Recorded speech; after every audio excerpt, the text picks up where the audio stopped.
And we are back live, friends. Spin Cycle with you, episode 5. Andrew Southwick, R.C. Williams, and Julianna Armand here to. We're going to land the plane for this week. We hope everyone has had a good week. We appreciate those of you who have been with us here on these episodes this week, and we're going to break down today President Trump's address from last night, which was all about election integrity, and we're bringing up 2020. I want to just start, friends, if I can. I want to play about 2 minutes of the speech, and I think it's the most important 2 minutes because it's President Trump's main case. So let me put this on the screen, and we'll let this play through, and then we'll break it all down. The cover-up of this colossal security breach is even more disturbing in light of the additional information showing that China engaged in other election-related activities to undermine my first administration and our 2020 campaign.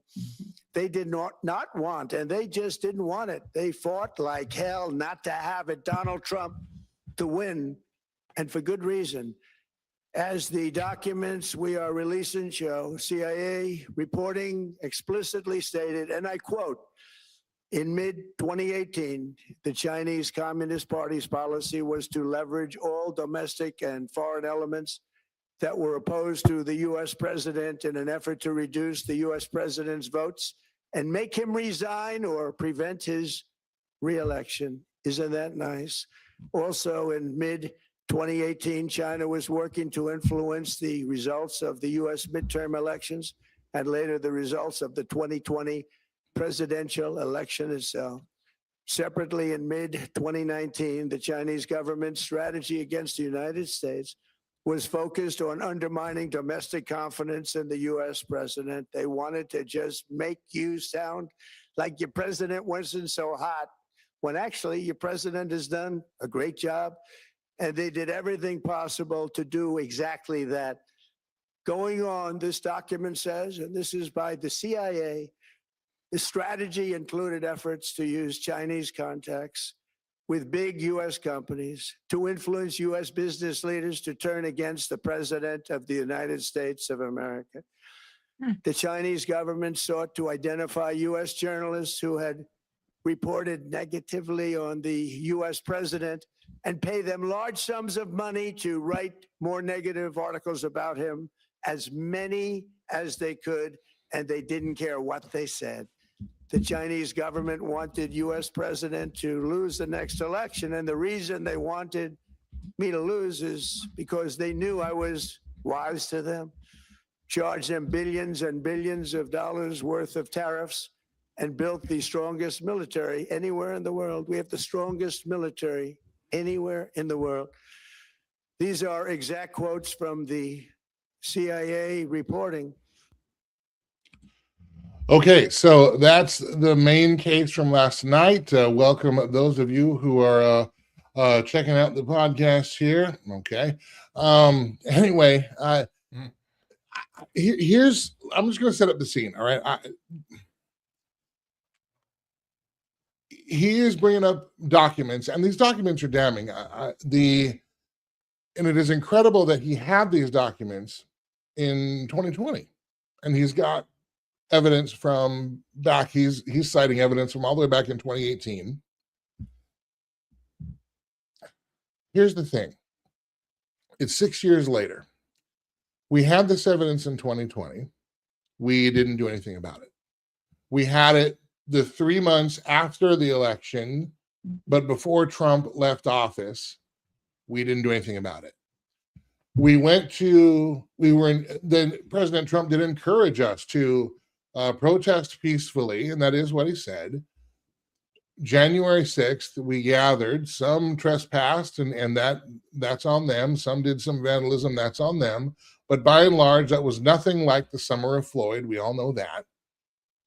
We know that January 6th was likely an FBI plant anyway, for the photo op, so they could have the January 6th talking point, they being the progressives. But people went to prison for years, and we have this information. Then we get Biden and we have that whole fiasco, and President Trump comes back in saying that he'll be our vengeance. And we thought, okay, vengeance for the COVID nonsense and Fauci. We're gonna see the Epstein files released. Remember, in fact, even prior to some of these things, right at the end of Trump's term, his attorneys are saying they're going to release the Kraken on the election integrity, so on. And we all remember that night in November, going to sleep, and Trump was ahead by a couple of million votes, waking up the next day, and all of a sudden, wouldn't you know, every one of them ends up for Joseph Robinette Biden. And we all said, huh? That doesn't make sense. Boarded up windows, locked doors, plumbing leaks, apparently, all kinds of weird things happening in all of the swing states, with all of them ending up with just enough votes to tilt the election to Biden. And right after President's speech last night, President Trump's speech, it was about 27 minutes long. It was interesting to see the immediate response from particularly conservatives online. You have the conservatives and the media talking heads and the independent media and so on, many of whom I do respect. They came out instantly and said, you're going to have to watch the narrative, because there's going to be a handful of conservatives, or a good portion, who are going to say, okay, yeah, but so what? You're not going to do anything about it. No one's going to be prosecuted, et cetera, et cetera. They tried to frame that. The initial thing was trying to frame that as a talking point. And I'm just going to tell you, that's not a talking point. We have evidence year after year after year of crimes being committed by our rulers. In some cases, crimes against humanity, worldwide global experiments on concoctions and illnesses and all kinds of things, lockdowns, the destruction of our economy, the forcing of us into a digital surveillance age, and no one is held accountable. And I think one of the things that frustrated some folks, and that frustrated me last night, was not that these documents are released and that there is some heavy evidence in them. That's fine. Let's get Chris Wray in handcuffs and then let's have the trial. You know, James Comey, if you remember, Trump 1.0, when he came out with his speech right before Election Day and listed all the crimes that Hillary Clinton was guilty of, and then said, but never mind.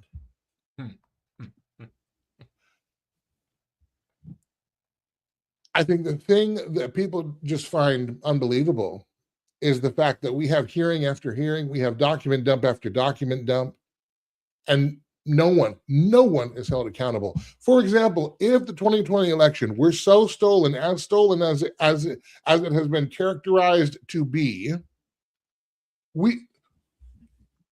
what happens to everything to every bill, every piece of legislation that Joe Biden signed? Every one of them should come back under scrutiny and perhaps even be overturned, because all of that would have been due fraud, would it not? How about all the taxes that you and I paid? Democrats suck. Yeah, they're about open borders and stealing elections. Yeah, if we're in the margin of cheating, it's going to happen. That's for sure. You got that right. Thanks for being with us. But how about all the taxes that we paid during the Let's Go Brandon? There it is. I can't say that live, but I got you. All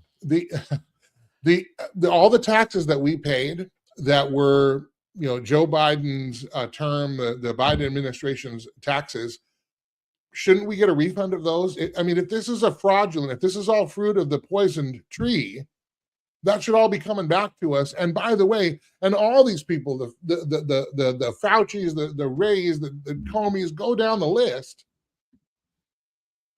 they should be perp walked and not just a non-criminal hearing, but they should be in criminal trials then, if this is true, if these things are true. If this is true, it is earth-shattering here in America. Now, I have a couple of theories, and I'm sorry I'm going on. I'll turn it over to you guys in just a second. But I do wonder a couple of things. Number one, President Trump is a great politician. Why are the Democrats against the SAVE Act? Well, Democrats are against everything that Republicans are for because it's third grade all the time, no matter what. Okay. But here's the thing. Republicans act the same way, most of them. All right.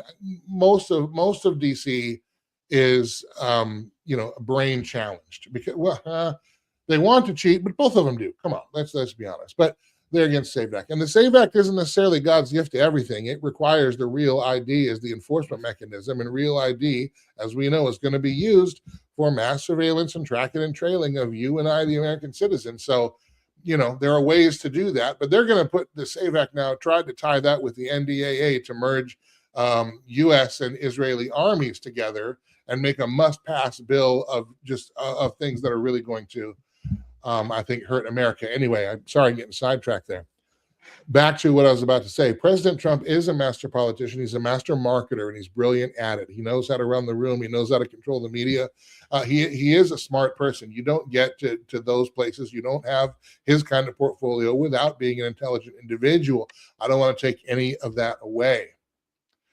So you're President Trump, and you just destroyed the economy with your response to COVID at the end of your term. You know that coming into this next election, the 2020 election, the Republicans are going to get taken to the woodshed because people are looking for a change. You're in the middle of this quote unquote pandemic. All these draconian measures are happening. We just blew out the budget and blew out the spending. And you also probably know that you're going to need to spend that much money again because of the damage done to the economy, because you need to make sure that Americans don't feel what is actually happening to the economy. So another round of checks and another round of checks. We got 3 rounds of checks, if you recall. So if you don't want to take the hit for the economy, maybe you don't mind. I doubt that. Venezuela, China, all these places that have elections, they're not fair. But anyway, if you don't want to take the blame, maybe Trump doesn't mind losing in 2020, because then you can come back later as the avenging hero, which he said, I'll be your vengeance. And that kind of works. And that's not a conspiracy theory. That's a political calculation. And I wouldn't put it past any politician to make that kind of calculation on that time. Try to hang this economy that's going to stink around the neck of Biden and the Democrats, then come back in, and now you're a victim. Now you can pretend that you don't own this, even though it did start on your watch, and the policies that you are perpetuating now and supporting are not helping the economy at all. But you can always go back and say, well, but there was just so much damage done. I don't know what to do. I wonder about that. I also wonder because there was a lot of China in this speech. China is meddling. China is meddling. China is meddling. Friends, I also think that this was part tactical on the global political stage, because I would be willing to wager that China is helping Iran right now. I would be willing to wager that we go in and blow up a piece of Iran's infrastructure. China's in the next day rebuilding it or helping them to rebuild it. So you got to put them on notice too. You got to put them on blast, so to speak, as the kids say these days. But again, until people are held accountable, and at this point, to me, accountability, I don't want to see. The other thing that we saw online was, Republicans coming out and saying, oh, look, see, finally somebody said it. Somebody's laying it out. It's not finally. People have been saying this for 6 years. It's just that some of us were put in jail. Many of us were shadow banned or censored or otherwise. And the same Republicans that are now saying, yeah, the 2020 election was stolen because Trump said it, they were the ones saying, be quiet, it's not, it's fine. They were behind Mike Pence's certification and telling all of us we needed to be quiet and everything else. The same people, by the way, they were also saying mask up and jab up and everything else. And I believe the only reason they're on board now is because they saw what happened to people like Thomas Massie when they publicly disagreed with President Trump. He ran him out of the park. And I think one of the frustrating things is that then we see this, And we see all this evidence laid out, and we're like, well, where are the people sitting in the jail cells? At this point, a speech saying it doesn't matter. Even releasing documents doesn't matter. In fact, perp walking them doesn't matter. The only walk I want to see is, okay, if you've got these people, why didn't we hear, I'm instructing my DOJ and the FBI we're going to be making contact to X number of individuals, whether you don't want to divulge their names or not, doesn't really matter. But I'm instructing them to go get these, and we are beginning this investigation, and prosecutions are forthcoming. Oh yeah, still those that are defending the way we behave in America are saying, well, they're doing it again. You're seeing, well, remember, this is 4D chess. You're seeing short-term pain, long-term gain. We're seeing trust the plan. We're seeing, hold on to your seatbelts. Justice is coming. Didn't we get all this hype with Epstein? Didn't we get all this hype with the COVID nonsense? Didn't we get all this hype, for crying out loud, with Hillary Clinton and what she did on the campaign? The Trump derails against FISA for spying on his campaign, which they absolutely did, and now he's championing FISA and surveillance. The only thing that really would matter now is to see those who are guilty of this, or somebody being walked to their cell and the bar is closing shut and throwing away the key. Because until the check clears, so to speak, none of this matters. And the other thing that this could be too, and it probably partially is if you are a smart Republican, you can see there's some trouble coming at the midterms. This is great cover to say, well, look what happened. Because the proactive action that Donald Trump did say was he was going to send a letter to the states advising them to look out for this kind of fraud, and that we should be careful because look at all this happening, and so all the evidence that he laid out, et cetera, et cetera. So let's be on the lookout. Okay, fine. But who's going to be held accountable? At this point, it's accountability or nothing. None of this matters without accountability. And the reason people say, well, so what, is because we have no evidence that anybody in that crowd, Republican or Democrat, will be held accountable for anything they do. For crying out loud, Congress itself appropriated hundreds of thousands of dollars to pay hush money to people that they were actively sexually assaulting.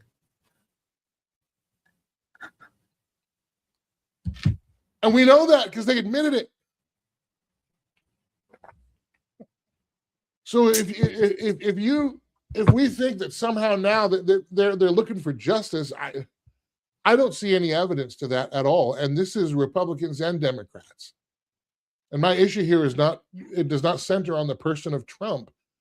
It centers on what our government is doing and has been doing, and their patterns so far. Now, I would love to be wrong. I'd love nothing more to be wrong. Maybe I am wrong. It's fine. Maybe I'm full of it. Maybe I'm just a mumbling loser and a know nothing, and that's fine. But if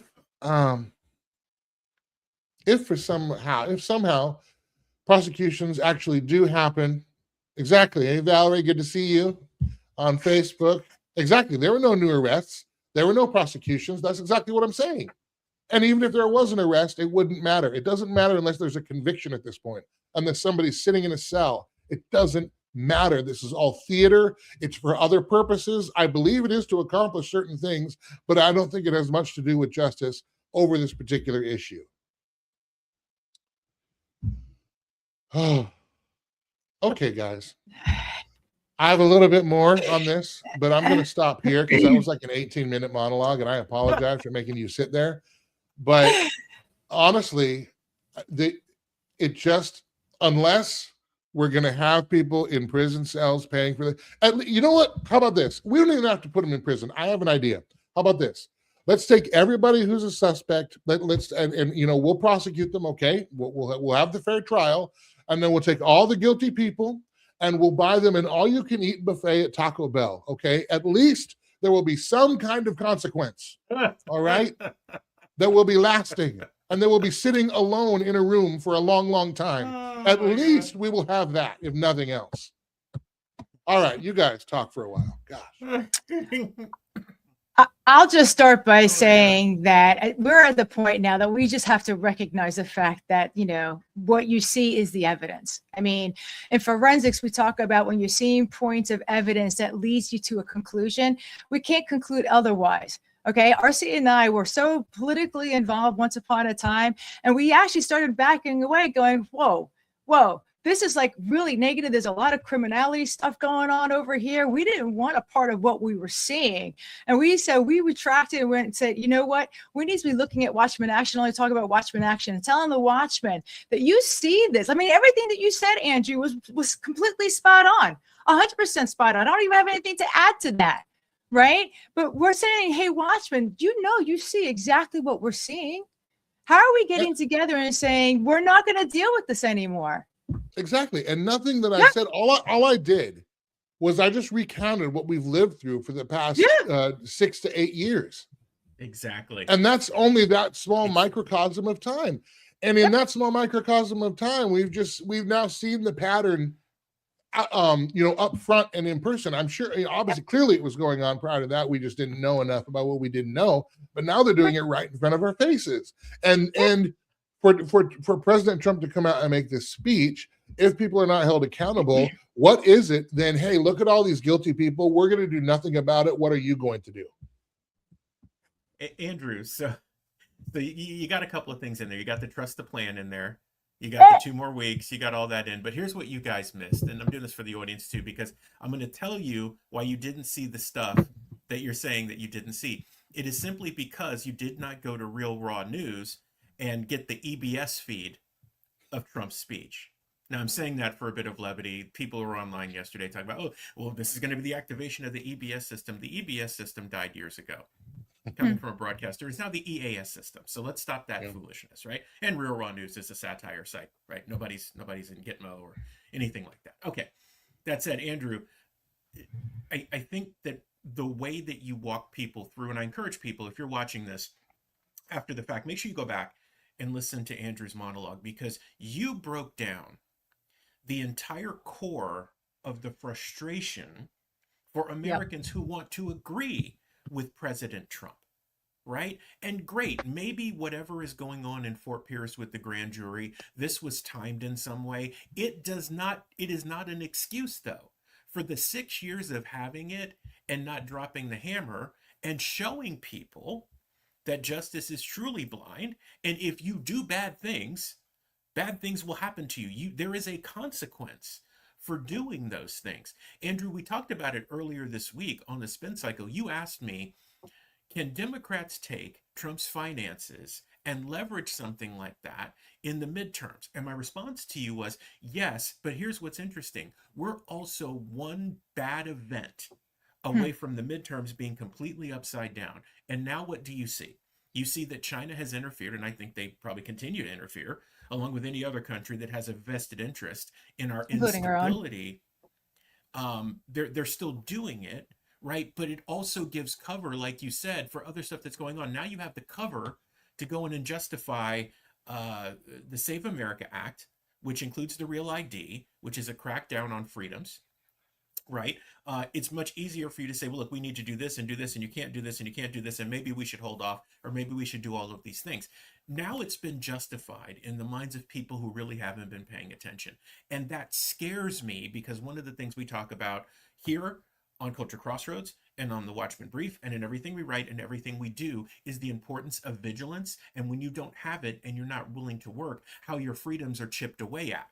Dovetailing back in, and then I will stop, is this speech last night is this microcosm of, hey, I'm going to tell you, I'm going to drop it, here's the facts, kind of like you're going to do a bunch of executive orders, but you're not going to codify anything into law, which means you basically allow the other side, when the tide turns, to weaponize all of these things against you or take away any power that you had. I honestly believe, Andrew, if we are not living in the movie Idiocracy, we have to be at the front door. There are just some days where I have a hard time with this. And so was the information important? Sure. But what's more important is what you actually do with it and what you do about all the stuff that you were shoveling. Our friend Valerie Wirtz notes, she was watching on Facebook, stop the distractions. It feels like we're constantly being reminded that there are bad actors somewhere else, while we're told to settle for the lesser of two evils. The American people deserve better than endless talking points and political theater. We deserve truth, transparency, and accountability applied equally, no matter the party or the person. Enough with the distractions, show the results. The message last night was, hey, we know that you know that we know that you know, and hey, they and maybe they realized Israel passed off base, so they got to reel them back in. And Valerie, thank you for the comments. But it is true. Yeah, they know that we know, and they don't care.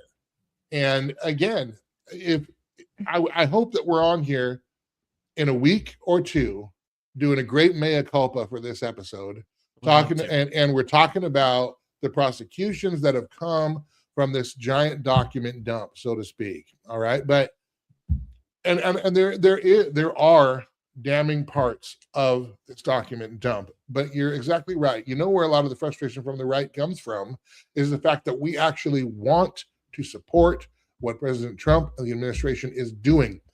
The Republican Party is the national representative for conservatives, and because they have not represented conservative interests, at least in the minds of many on the right, including myself, it is endlessly frustrating, and it certainly makes Trump 2.0 look like, if it's not just a vanity project so Trump can put up statues of himself and rename things after himself, then it's really a giant grift so that those who have access and who have the timing in the stock market can make as much money as possible on all these fronts, from pharma to tech to war to solar and energy and everything else. Take them while you got them, because this train ain't going to stay on the tracks very long, and we're going to have to move into some other, I don't know, digital currency of some kind.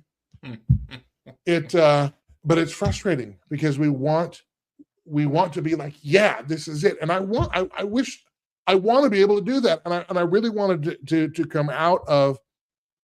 come away from last night's speech with something concrete that, like, okay, you know what? There's a lot of stuff going on, but yeah, maybe there is a quote unquote trust the plan. I don't see a plan. I don't see one that's been articulated. I don't see a plan about Iran. I don't see a plan about the economy. And when you have people, many of us struggling from paycheck to paycheck, not making it from paycheck to paycheck. In fact, we're going from credit card to credit card just to buy groceries, just to buy gas. Meanwhile, we're told by our commander in chief that this is the golden age and the economy has never been better. We look at that and say, what? Really? And then, if nothing else, hold evil people accountable, and you refuse to do that, which leaves us then really an option to say, well, there must be a reason you're not holding them accountable. What could that be?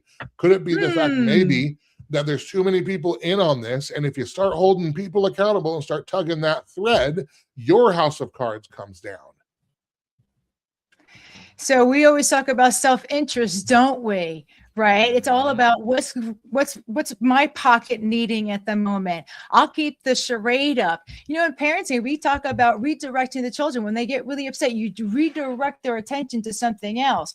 And what Trump did last night was trying to redirect us to look at something else. And the fact of the matter is that we're saying, hey, Trump, we see exactly what's going on. Why are you not addressing? Oh, that's right. The criminals are not going to prosecute themselves. The criminals are not going to stop themselves. They're not going to stop their gravy train. Come on.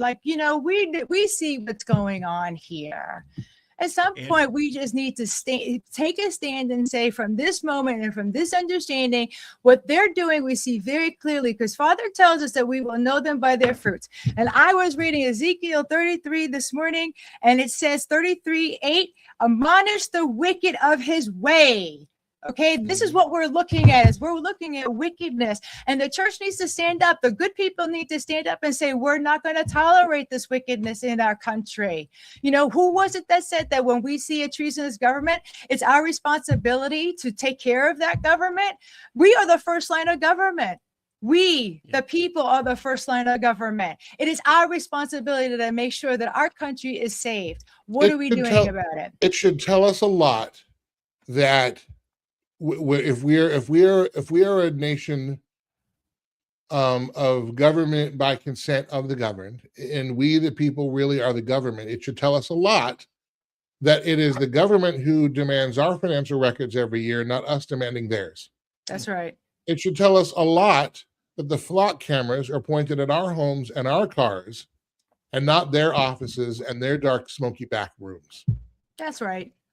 And until we start demanding that kind of transparency, say no. The other thing I did hear, RC, I don't mean to, I know you got something. Don't lose your thought. You're good. You're good. I listened to an interview yesterday.